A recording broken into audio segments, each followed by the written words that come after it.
नमस्कार दर्शक बंधुगण आज मुझे ये वीडियो कही यदि आपने भी सुभद्रा योजनार हिताधिकारी आपने भी मन मन बहुत खुशी होते कहीं आपने यूट्यूब रे बहुत प्रकार वीडियो देखुं आपको रजरे सुभद्रा योजनार थर्ड किस्तिर टंका देखा मिल मुझे कही नौची आपको केवे थर्ड किस्तिर टंका देखा मिल सहित मुझे कहि रजरे आपको टंका देखा मिल कि ना मुझे संपूर्ण कहीनेबी। तो आज हूँ दर्शक बंधुगण 14 तारिख।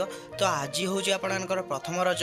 तो प्रथम रजरे आपको टंका भी मिली ना। तो आपको केवे मिल मुझे वीडियो लास्ट कहि पूर्व मुझे कही नौची केउ माँ मानक मौसी मानक कि भौणी मानक टंका देखा मिल मुझे आग कही नौची जदि आपणकर स्टाटस रे सब प्रकार ओके थी आपको टंका देखा मिल जाए माने मुझे कही नौची जदि आपणकर ओटीपी जदि आपणकर कंप्लीटेड हो आपणकर जदि बायोमेट्रिक कंप्लीटेड हो आपने पेमेंट पूर्वर सेकेंड किस्ती पाई आपणकर कौन प्रकार भी असुविधा हो न आपने थर्ड किस्ती पाइपर जदि आपणकर स्टाटस रे किसी भी प्रोब्लेम हो कि आपणकर एप्लिकेशन रिजेक्शन होता आपने सुभद्रा योजनार थर्ड किस्तिर टंका पाइबे ना।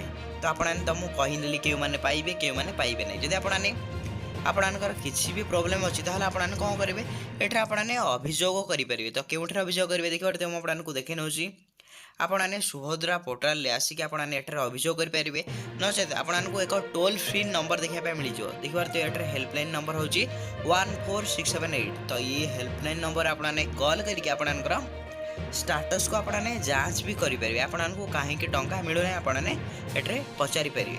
जदि आपने पचारि पारना आपने कमेंट करूँ मुझे पचारिदेवी सहित आपने क्लीयर हेल्ले मुझे कही नौची जे आपको टंका केबे मिल। तो आपने जानी जे कौन सरकार तरफ किसी भी सुभद्रा थर्ड इनस्टॉलमेंट को लेकिन किसी भी अपडेट आसी ना।